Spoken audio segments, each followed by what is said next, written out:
Welcome to another Early Years Learning Hub podcast. My name is Jackie Ward and I'm the founder and managing director of the Early Years Learning Hub. This episode is one of our Unpacking Theory and Research series where I invite academics, researchers and experts to tell us what the theory, research or contemporary understandings means for our day-to-day practice and our work as teachers, educators and leaders. This episode is about the importance of embedding all dimensions of sustainability into our work with children, families and communities. And today I'm joined by Stephanie Willey, Convenor of Environmental Education in Early Childhood Victoria. Stephanie, would you like to tell our listeners a little bit about yourself and your professional journey? Sure, thanks Jackie, thanks for having me. So yes, I'm Stephanie, I'm the coordinator of Yarralea Children's Centre in Alphington in Melbourne, which is a community children's centre providing long day care and integrated kindergarten for 3 to 5 year olds. I've been there 12 years and I've been teaching for 28 years and have had a pretty great journey across quite a few different settings, both here and overseas as well, in the UK and in Canada. And I'm also the convener of EEC, Environmental Education in Early Childhood. So EEC is a community not-for-profit organisation that was established in 1992 by some really wonderful leaders in our sector, namely Dr. Sue Elliott, who set about creating a network to support early childhood educators in relation to education for sustainability. And so it was the first state-based network to be set up in Australia, and it was followed over the years with some of the other networks. So we've now got there's a network in Queensland, also one in the Nature Connections network in New South Wales, also Tasmania, and also in Western Australia as well. So we come together in 2016, we formalised the relationship between the networks and we come together as an alliance. So we meet regularly.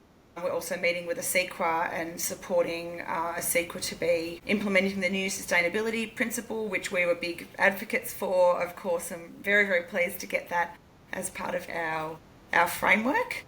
And we come together across nationally to be supporting educators in early years services around education for sustainability. So it's a big passion of mine, and that's why I'm here today. Well, that's amazing. Thank you for sharing. I was thinking about Sue Elliott too when we talk of, like, she's a name that pops into my head all the time, such a passionate advocate for sustainability and sustainability education in early childhood. So lovely to hear, and lovely to hear that you had the opportunity to work overseas too. That's a dream of mine. I'm not sure if I'll get there, but hopefully I will. I'm just interesting to think about how the different systems and different curriculums and frameworks work. It would be very fascinating, I think.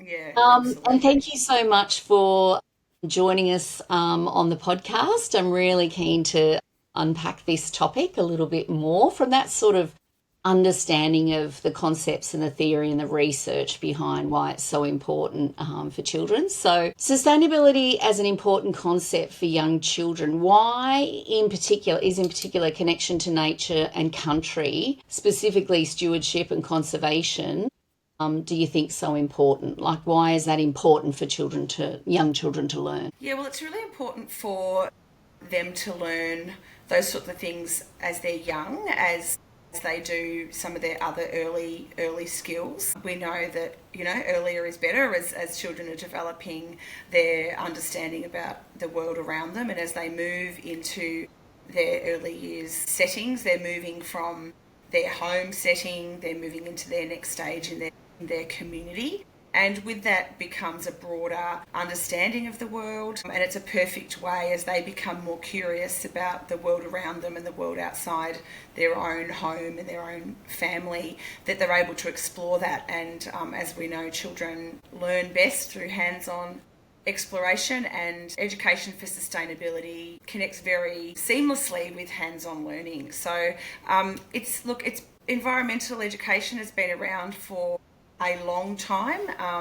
It used to be very much about education in the environment, so playing outdoors and things like that. It used to be also about the environment, so thinking about how natural systems work and thinking about sort of water conservation and things like that. And then increasingly became for the environment. So children becoming agents of change. And it's only been in the last few years that the term has changed, and the term has moved from environmental education to education for sustainability, and understanding that sustainability is much broader than just environmental education as well. I mean, it's the one that certainly us early childhood educators and teachers are very comfortable with, but it's moving through not just environmental education, but other parts of sustainability as embedded in the curriculum, and having that opportunity to have it embedded in play in both the indoor and outdoor environment, and making it part of second nature of what children are doing in their daily life,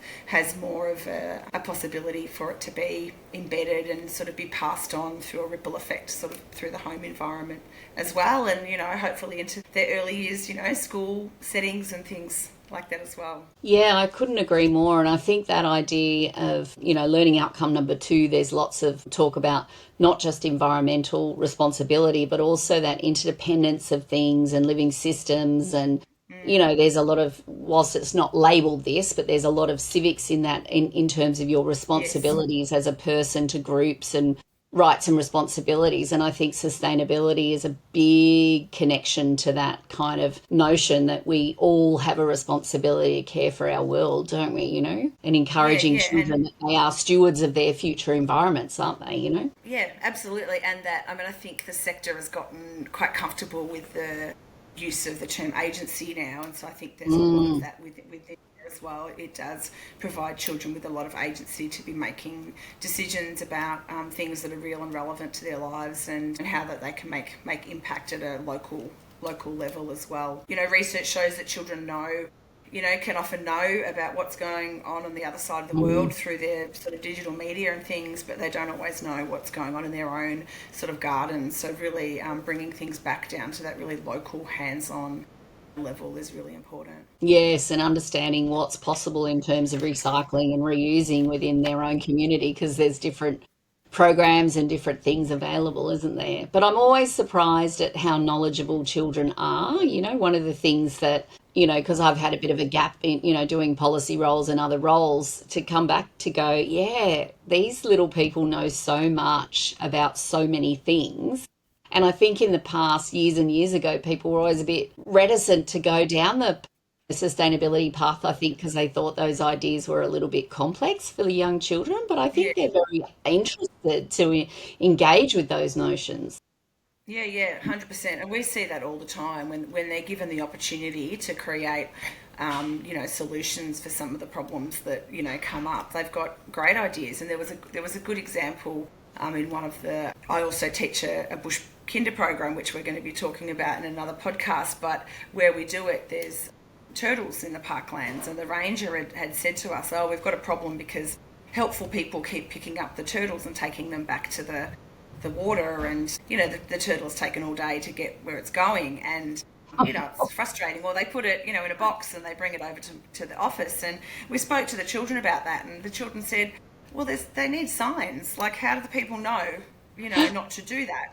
And so from that we created signs that we gifted the ranger, and then they've been put up in the parklands to tell the people that if you see a turtle on the move, don't pick it up, it knows where to go, please keep your dog on a lead, and those sorts of things. So yeah, very solutionary. And the same with feeding the ducks. There was, why isn't there a sign to tell people not to feed the ducks? Not to do that, yeah. No. Yeah, so yeah, they've got really good, solutions. Yeah, definitely. And I think probably, I don't know, not to be disrespectful, but simpler solutions that are easy to implement and effective, like I think that's probably what a 4-year-old brain thinks about, well, we just do this and we get this, like it's a great way of thinking. Yeah, which breaks it down for their families as well, because I think families can be overwhelmed, and I think when they've got children teaching them, then it is quite simple for them to adopt things into their sort of everyday life. Yeah, I think adults can definitely overcomplicate things at times. So I'm interested in also the link. I think when we were chatting, when we were organising the podcast, we kind of crossed over this link a few times, but the links between sustainability and caring for the environment and other things, and the links between Aboriginal and Torres Strait Islander perspectives. Would you like to share some thoughts on that, Stephanie? Sure. Yeah, look, it's been interesting in my teaching journey, and of course, as these things have become more and more embedded in our curriculum, frameworks. I used to think of them as quite separate, as, that we needed to be supporting Aboriginal and Torres Strait Islander perspectives within our curriculums and our environments, and we also needed to be incorporating sustainability, and now we've got this fantastic sustainability principle. I do know that some people think, oh, it's another thing I sort of have to do, but in actual fact, those two things are inextricably linked. They go together. Mm-hmm. And that when we listen to what our elders are telling us, they're telling us to care for country. They're telling us to care for everything from the roots of the trees to the tips of the leaves. And caring for country and sustainability are the same thing. Our elders have been teaching about this for years. So it's that sort of deep listening to what we're being taught by our elders, by spending time on country, outdoors, observing. Increasingly we're linking in with our local seasons as well, and really, again, taking notice of our very, very local habitats and plant changes and things. And all of that connection to country goes hand in hand with sustainability. It might be picking up rubbish, it might be protecting a tree that has been damaged or may be damaged if people aren't looking after it. It might be about replanting and thinking about replanting with local Indigenous plants and things like that. So thinking about those two things as coming together as two sort of separate things, I think really helps with this sort of journey as well. Yeah, that's so true. And I often think too about the, ancestral knowledge around kinship and sharing practices through stories, and all that reminds me a lot of social sustainability. That if you've heard there's this, I don't know if he's still there, but there's this great guy who runs a cafe, but then I think he was called Storylines or something, but he also went around, it was in botanical gardens, and he talked about the different practices that communities and families had to sort of look after their child, like if there was a whistle thing that you could do, and all these practices that were all connected to nature, but also about caring for children in a way that was really easy and, listening to the land and listening to the rhythms of things. And it really makes me think of social sustainability as well. Yeah, 100%. And even the kind of ethos about only take what you need. That's about consumption. So our elders talk to us about you only take what you need from country, and that ties in very nicely with consumption. And you're not buying things for the sake of buying things. And can tie in with all the other elements of kind of waste and things like that as well. I also think that's a thing that perhaps current generations that are late teens, younger adults now don't necessarily have a connection to that conservation. I think about my parents and grandparents who grew up post-war. That was part of it, was conserving things because you didn't have the resources to get new things, but that was still a big part of my childhood, conserving things and not wasting things and not throwing things out if there wasn't anything wrong with them. And I think we live in a different world now that's all about consumerism, isn't it? So yeah, it's a lost kind of art, and I think again that's a nice connection to Aboriginal traditions and customs. Yes. That idea of conserving, and so awesome. And slow pedagogy as well, because some of those things take a really long time. Like if it's Yes. weaving a basket or if it's making something out of wood, and so it's not just going to Kmart and buying something and getting a really quick fix. It's and involving children in those things, and helping them to understand that some of these things take time, and how valuable they are and how precious they are, and how they can be fixed if they need to be as well. They're not just sort of cast aside. Yeah, that's so true. And what a great way to build fine motor skills as opposed to doing some kind of boring Yep. tracing activity or whatever, stencil. Yeah. Yeah, that's awesome. Thank you. So I'm interested to unpack, because obviously the framework's introduced, well, not introduced, but it's been included in that there's three dimensions of sustainability. We've already talked about environmental, social, and economics. Can you tell us about how these are relevant and what they look like in an education care service or a school, and how does it look in terms of embedded? Yeah, sure. So environmental sustainability is the one that we're all sort of quite used to and comfortable with. So it's, according to the EYLF, it talks about caring for our country and protecting and preserving and improving the environment. So I think that's the one that educators are most comfortable with. So it's sort of about thinking, so how do you do that with children?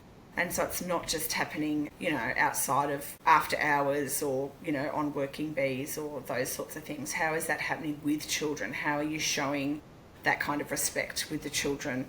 We talk to the children about how we only use the plant materials that are on the ground, and that we understand that when the tree or the bush is finished with its bark or seed pods or flowers, it will drop them and then we can use them. But if it's still on the tree is still needing those. And so connecting children in that kind of way, and thinking about how you have conversations with them. So of course, somebody is going to pick a beautiful flower, but being able to then talk about that and say, the reality is then that flower will die, and we could put it in a vase and we could keep it a little bit longer so other people could enjoy it, but the birds and the bees won't be able to use it. It won't be able to be pollinated. And if it is part of the vegetable garden, for example, connecting the children with the ability to see that after the flower comes the snow pea, for example. So if you're taking the flower, then you don't get the sort of the harvest as well. So it's not about children, it's a learning opportunity. So children, of course, are going to pick things, but actually being able to say, well, if you pull the bark off that tree, then that affects the tree, and it affects the habitat of the creatures living under there as well. So, and that becomes part of eco-literacy, part of being able to understand and have the language to talk about how those sorts of things happen. And some of the ways you might see it in an early years setting, it might be part of an indoor-outdoor play or an all-weather play program. Even here in freezing Melbourne, we have indoor-outdoor play programs that are all-weather play programs, apart from when the weather is extreme, and children can choose whether they'll be choosing to play inside or outside. And we supply waterproof pants and jackets so that they can experience the weather and again have that first-hand contact with the elements, to be understanding about the rain, and that falling in love with the weather, understanding that the rain is safe. We say, we're waterproof, you'll be fine. It's just like when you get in the bath, can you catch any on your nose, can you catch any on your tongue? And then I point out to them about where does the rain go, and we talk about it coming down onto our roof. We talk about it coming down to the tank. We hold our hand on the tank to see if we can feel the temperature difference to where the tank is up to. And you can do it with very small babies as well. I mean, a baby can hold their hand on a tank or on the downpipe when the water's rushing down, or feel the rain on them, and then thinking about tying that into the water cycle, tying that into how we're going to use this precious water that we've waited for the rain, we've caught it in the tank. What are we going to do with it now, and how are we going to respect that it's a really precious resource, and how we're going to use it wisely. And so, and they're conversations that, they don't just happen once, they're built into the whole year, by the end of the year, you're hoping that children are sort of saying, oh, well, is there any water in the tank? And we might have to wait for rain before we can play with some more water, and that understanding that, it's precious, things like that. That's amazing. And lots of, opportunities within the garden to be, I've touched on edible plants, regular kind of fruit, vegetable kind of things that can be incorporated into the children's program, that they can be harvesting and cooking with. We've got a cinnamon myrtle that's gone really well in our garden, and we've been using that for all sorts of things. We've dried some recently and ground it up, and we're going to use it for some cooking, but the children have also just been using it to cut with scissors. It has a really nice kind of aroma as well. We've been using it with clay and all sorts of things as well. So there's kind of, typical vegetable gardens, but then there's also kind of bush tucker garden options that you can go down as well. So finding out, if you've got a local nursery that supports Indigenous planting, and finding out what's available. I know Karen Sutherland from Edible Eden. She worked with us in creating our bush tucker garden that's got visual signs as well, so it's not sort of lost as people, come and go at the centre or pass through. It shows what the plant is, how you look Nice. after it, how you harvest it and cultivate it, and what you can use it for. So it's knowledge that's kind of retained at the centre, and it's not lost as soon as the person who set it up moves on type Moves thing. on. It's a good So example of yeah, social sustainability, isn't it? We don't need to 100%, reinvent the wheel all the time. If we have things 100%. embedded, we can, Yeah. help people who are new to our service become familiar with our, ways of doing Yes. things and what we value and all that kind of stuff. Yeah, and creating that culture. So I think when you build something into culture, it should also um, outlive you. So Mm, you want it to be something that is still around. Long after you know you've been there. after So you go. And I yeah, think yeah, one of the things that I always think about first up is when I think about social sustainability, I think there's a lot of requirements that we have both for educators and families and probably also children. Things that we say we have to do it this way because it's a rule or a regulation or whatever, but it's really hard for everyone to do it.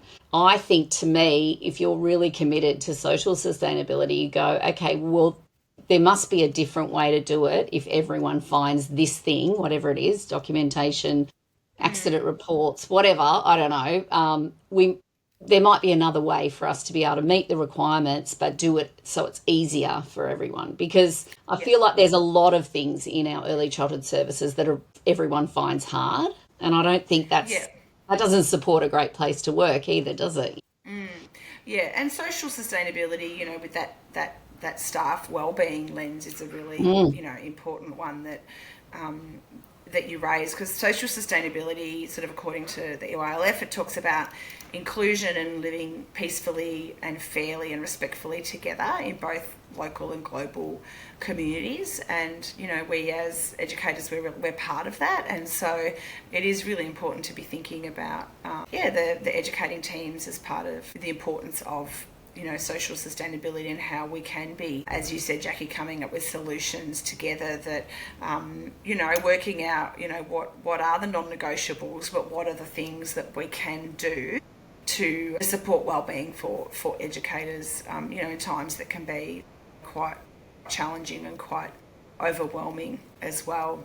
And how can we involve children and families, and how can we be supporting children and families with social sustainability as well, and how you sort of capture that within the culture of your organisations. It's a good conversation to have, to look at how your philosophy or your pedagogy incorporates that. I know some services do sort of food drives. They do sometimes like clothing swaps and things for their families. They have community gardens where families can access produce and things like that. And I know they also have, at our centre, we have a regular and ongoing grocery collection basket for our local asylum seeker resource centre. So we do an all year sort of support around that, but during Refugee Week, in the middle of each year, we talk to the children about it, we have information to families, and we encourage our community to donate, and then we walk that down to our local community centre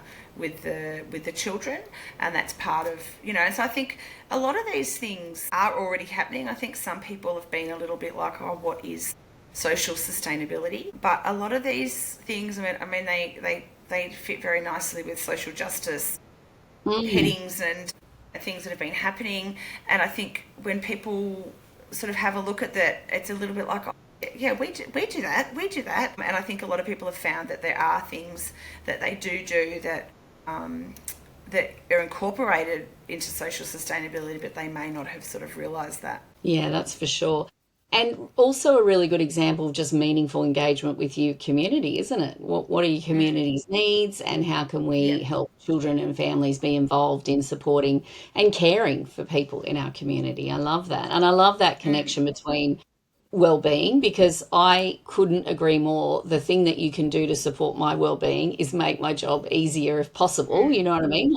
try and remove all those things that are very frustrating or time consuming or all that sort of stuff. That's yeah, real win-win for well-being. So the last one Yep. is economic sustainability. So what are your thoughts or around this one? So, according to the EYLF, economic sustainability, and it's always good to come back to it and sort of keep reading it again, Mm, you know. So, it's about practices that support economic development without negatively impacting the other dimensions. So, it's looking at fair and equitable access to resources. It's also about conserving resources and reducing consumption and waste. So that's where some of the things about recycling and consumption reduction come in as well. And it's thinking again about how are the children involved, and it's also thinking about how is this dimension sort of featured in policies and procedures. So it might be featured in purchasing policies and procedures. Some centres have created some green purchasing procedures so that when they are looking to purchase something, then they're making sure they're looking on their list of resources that are reputable, you know, and ethical, you know, sellers and things like that. And again, you know, ordering what is needed, not just budgeted. A lot of services just give, mm, you know, rooms budgets, you know, for terms and things, and then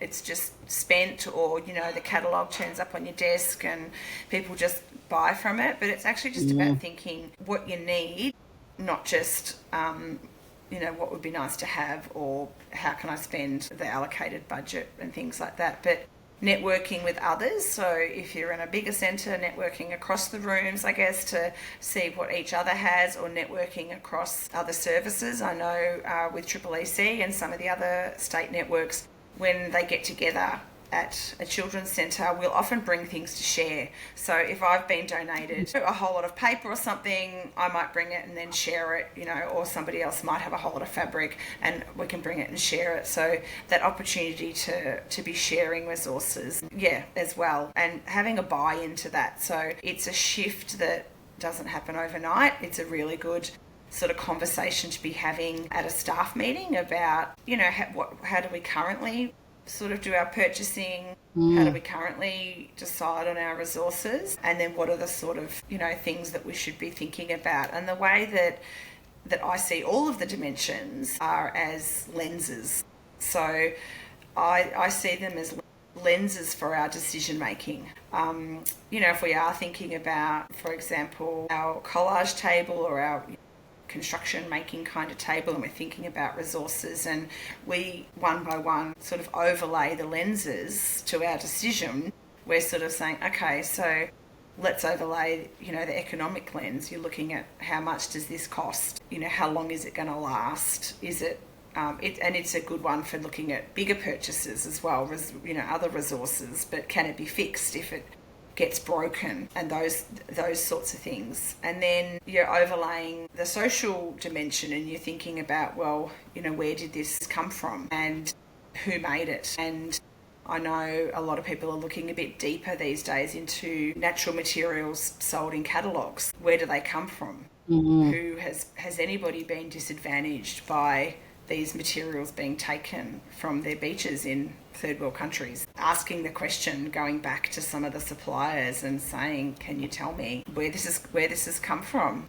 There's actually a really great clip on YouTube on the dodo, which talks about hermit crabs having to pick up rubbish on the beaches because their shells have been picked up. And hermit crabs, as they grow, you know, have to get a bigger shell each time. And there's this really great clip which is fascinating to show to children and families about hermit crabs picking up plastic bottle tops and using them as their shells, and because they haven't got, you know, the shells The next that used size. to be there. Yeah. And so then applying the environmental lens as well. So again, if we're thinking about the kind of art making construction table, thinking about, you know, are we using sticky tape? And if we are using tape, what are we using? Are we using regular sticky tape? You know, what happens to sticky tape?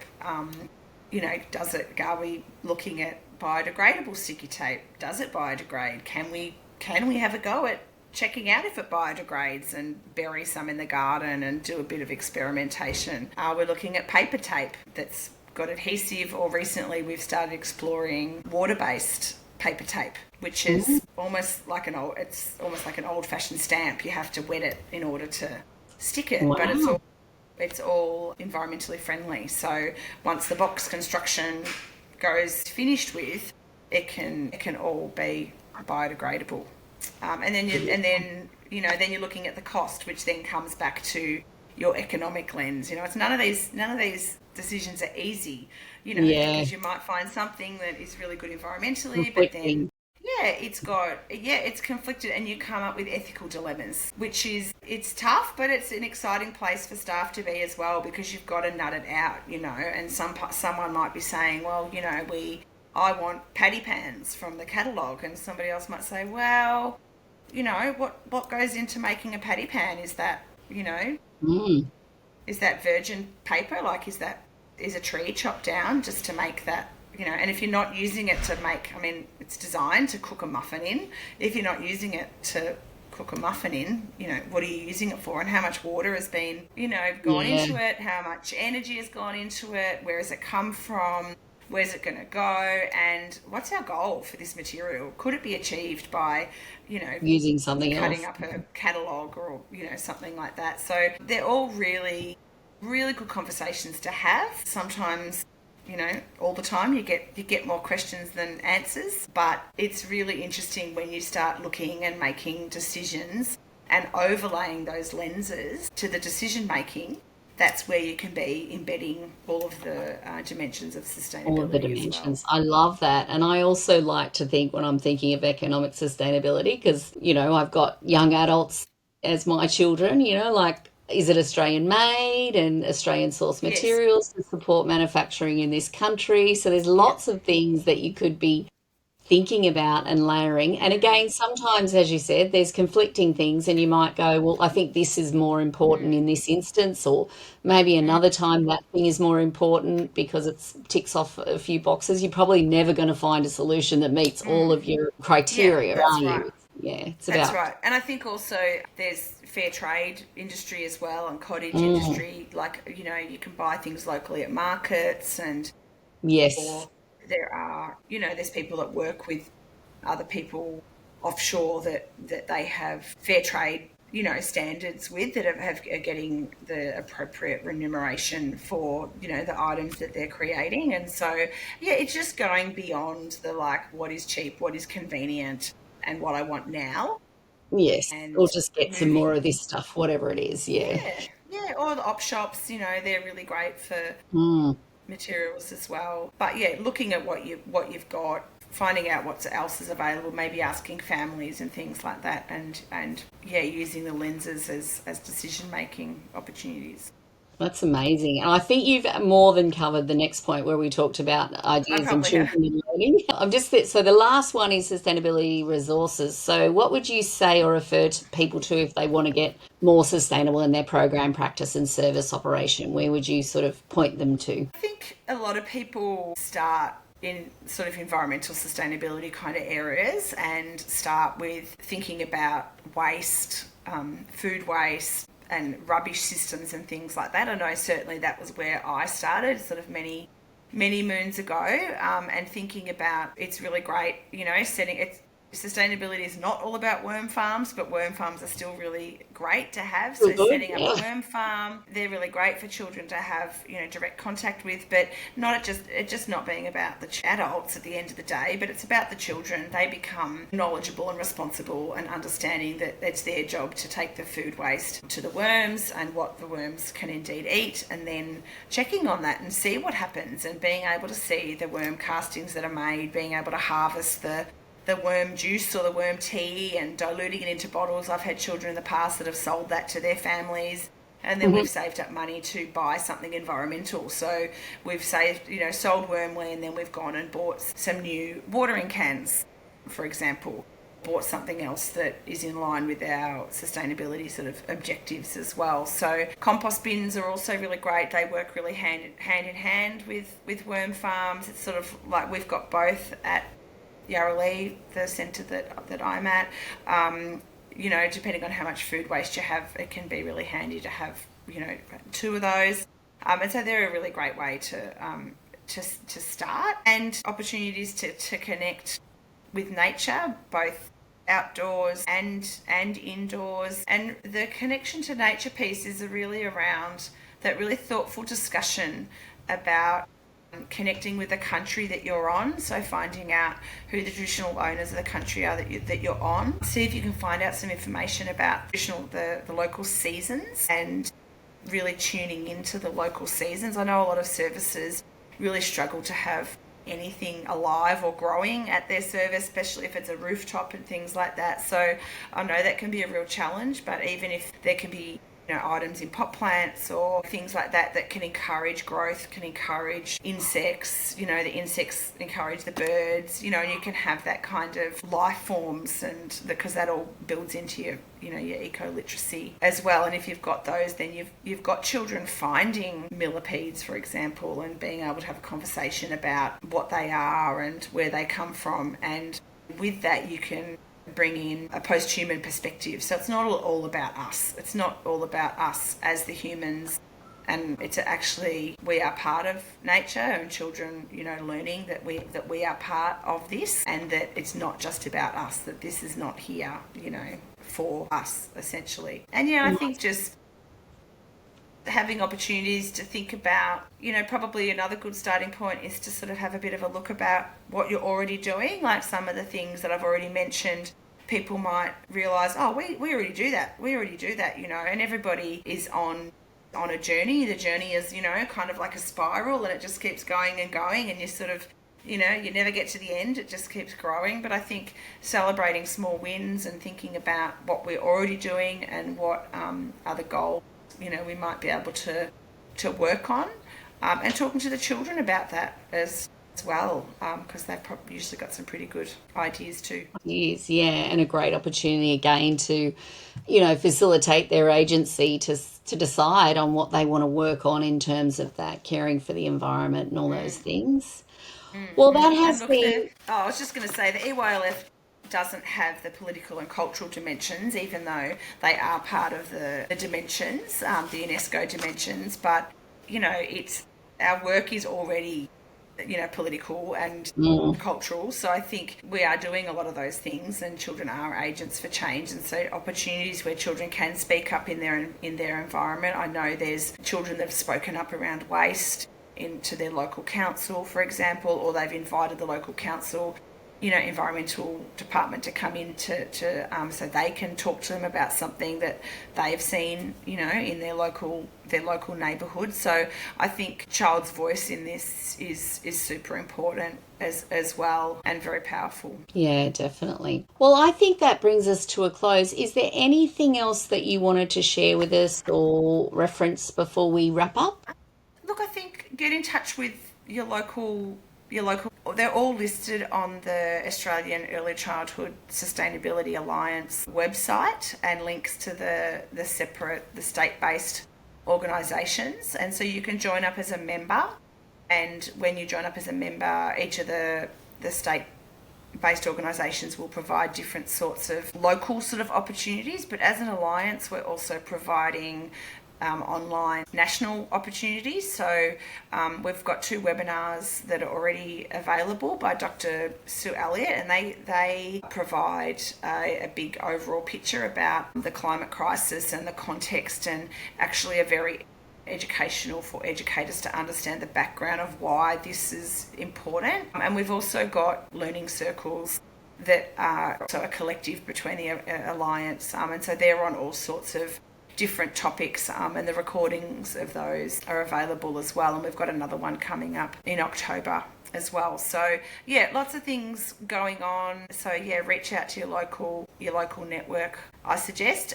And the networks also provide centre visits. So at AAAC, we provide sustainable centre visits where you go on a Saturday morning and you go and check out somebody else's centre, and it's just the best because it's all the old-fashioned networking. You're talking to your colleagues, you're saying, where did you get that? How do you do this? I've got trouble with this, can you help me? And it's a really great way to be sharing knowledge and ideas. So I encourage you to get in touch with your local networks and see what's available, or join, reach out to join. We're always looking for volunteers to join the committees of the organisation to keep this important work going on. Going. Well, that's amazing. And I'll make sure that we put the links to the national organisation because then people can go to find their jurisdiction in the notes section of our podcast. So that draws us to the close of this episode. I'd like to thank Stephanie so much for her valuable time and all the wisdom that you've just shared with us now. That's been amazing. Thank you. And for our listeners, just, make sure you follow us to keep an eye out for the latest episodes. Thanks, everyone.